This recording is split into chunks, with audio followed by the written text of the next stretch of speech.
Hello once again YouTube, this is Frightmare 100 and I'm back for day 18 of the 30-day horror challenge set up by tattooeddoorman. Obviously thanks again goes to him for doing this. I know everyone's really enjoying it. In particular I'm just finding it a great way to learn about new movies and to learn more about the people that I'm following, that I'm subscribed to, so it's just been fantastic for the community, for everyone to get involved and bring people closer together and get to learn more about each other. So obviously thanks once again goes to him.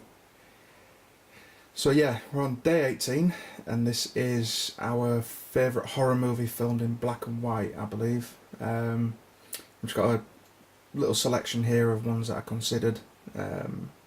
First up we've got Psycho, and this is the 50th anniversary special edition Blu-ray steelbook that I've got, and the reason I mention that is I'm still not entirely sold by the idea of Blu-ray. I think some that I've seen, it doesn't really warrant it, and they are overpriced at the moment. But in this case, I've got to admit, it just looks stunning. I don't know if it's the fact that it's in black and white, but it just looks so crisp and clean, and it just really, the Blu-ray, the high definition, just really did justice to this film, so I did consider picking that one. Next up we've got something like Nosferatu. I know I picked this, one of my choices, in an earlier one as well, so most people will know it. Once I thought black and white, this is probably the first one that popped into my head, to be honest, but decided not to go with it. Then we have something like Night of the Living Dead. I've not got round to watching that many people's entries. I'm pretty sure this has popped up a few times. Really close to picking this one, but we'll move on. Went back to look at something like The Freaks. Fantastic film, and really considered this one, but decided to go with something else. And then we have this one. This is The Black Sleep.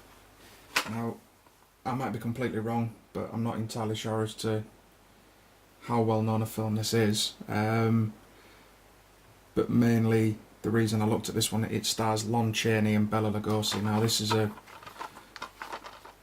bootleg that I picked up off somebody, and the reason I mention it is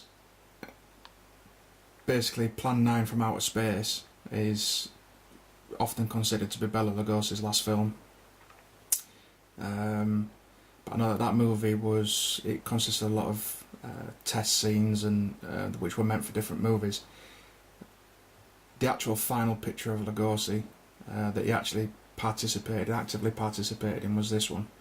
He plays a mute butler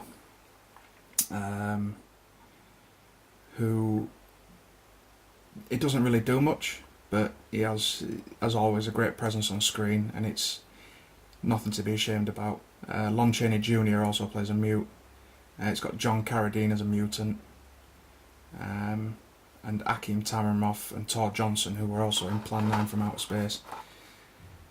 So yeah, I'm not entirely sure as how many people know this film. Probably completely wrong, and you probably all know it, but I thought it was an interesting one, but I've not gone with that one. I've gone with The Haunting. So this one is The Haunting. It's directed by Robert Wise, who was also responsible for West Side Story and The Sound of Music. It follows a Dr. Markaway, who's basically researching the existence of ghosts as a paranormal researcher, and his research takes him to Hill House. It's a 90-year-old 19th century mansion. It basically has a history of death and murder and such. He takes with him Luke, who's a skeptic, and he kind of represents the family who own the house. A woman named Theodora, who's there for her ESP skills or her psychic abilities, and Eleanor, who actually goes on, she becomes kind of the focus of the ghostly happenings and such. I picked this one, basically it's just really well crafted. It's a genuinely creepy film, and it's the perfect example of less is more. basically proving you don't need special effects and over-the-top gore to be able to create a really impactful film. In particular, it's really unsettling camera work. The kind of angles and the way they use the camera is fantastic. Really well crafted sound design, which kind of has you imagining basically worse than what they could have shown you on screen at the time, which is in this film just works fantastically. So yeah, gone for that one. That's my pick for day 18 of the 30-day horror challenge. My favourite horror movie filmed in black and white, and it's The Haunting. Thank you very much for watching, and take it easy everybody.